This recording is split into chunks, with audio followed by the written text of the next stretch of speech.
Hi, everybody. Dan Illman here, taking a look at the DRF Bet Saturday race of the day. It's the Grade 3 Discovery for 3-year-olds going a mile and an eighth at Aqueduct. And you can access free formulator past performances for this race on the Race of the Day event page at DRF.com. The big name in this race is Gronkowski. We'll get to him in a minute. Access those free formulator past performances, download them, and we can handicap together in post-position order, beginning with the number 1, Title Ready. And I thought Title Ready ran really well 3 starts back in the Indiana Derby. I had him 3 to 5 wide throughout, and he was only beaten a length and a half. He was punching on very gamely behind Axelrod and the ill-fated Trigger Warning, and it looked like this horse was about to build on the potential he showed in the spring. And he didn't run very well in the Smarty Jones Stakes. I'll give him an excuse for that race. He was a little bit closer to the pace than I think he wants to be, and he paid the price late. Steve Asmussen regrouped, got him into a nice spot last time out at Keeneland, and it's very interesting. The Timeform US speed figure for that last race and the Beyer speed figure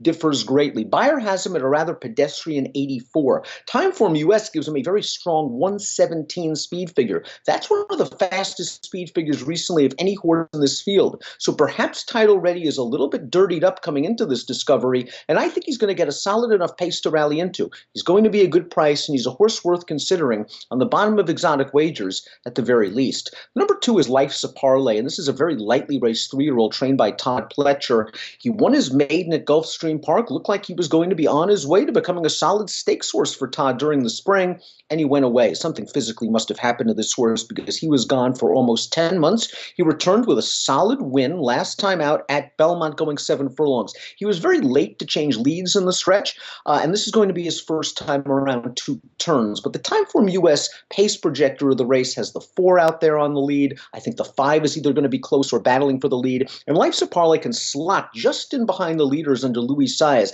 I think a good trip is coming, but it's a pretty big ask to stretch out a quarter of a mile as you go around 2 turns for the first time. And that's the question Todd's going to ask Life's a Parlay. The number 3, Plainsman, has been in very sharp form since being transferred to the care of trainer Brad Cox. He's won his last 2 starts, and last time out he was the only 3-year-old in a field of optional claimers, and he just destroyed that bunch. He sat 3 wide off the pace, attacked under a simple hand ride turning into the stretch, and he held off the late rally of the older Sir Ballantine. He earned a respectable 116 Timeform US speed figure, a very respectable 96 Beyer speed figure, and while that race was at a 1-turn mile, he has competed well at a mile and an eighth in the past. 3 starts back, I had him swinging 5 wide into the 8 path in the stretch of a 9-furlong race at Saratoga, and he was only beaten a length. Like Life's a Parlay, he has tactical speed. I think he can sit just off the leaders, and he is in razor-sharp form right now.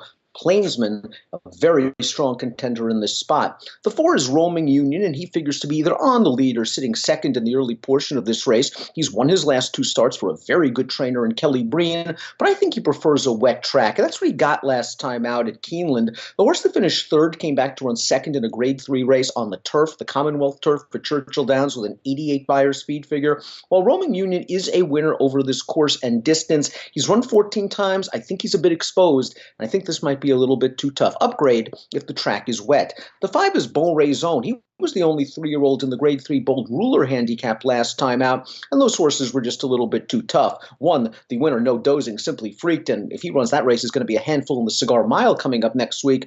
Bon Raison had a 3-race win streak snapped, has won at a mile and an eighth in the past, but that mile and an eighth win came against weak condition claiming company. I think he's going to be sent hard from Rajiv Mirage and try to take the lead away from Roaming Union early. I'm concerned about the distance. The big name in the race is the number 6, Gronkowski, who was 2nd in the Belmont Stakes to Triple Crown winner Justify.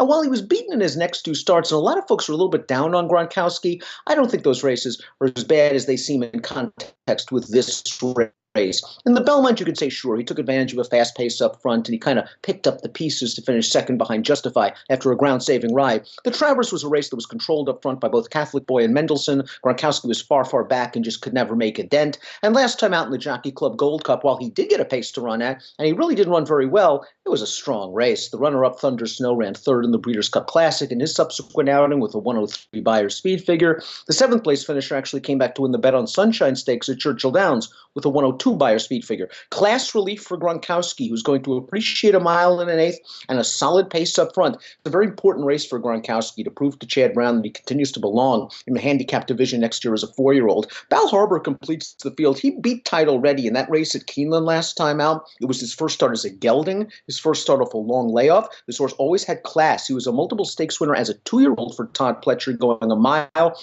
A mile and an eighth, a little bit of a question mark for me with Bal Harbour, but he did earn that 1:18 time form U.S. speed figure last time out. And if you believe the time form fig over the Beyer fig, Bal Harbour a contender in this spot. Another horse I would probably consider more underneath in exotic wagers. I'm like Plainsman slightly over Gronkowski in this race.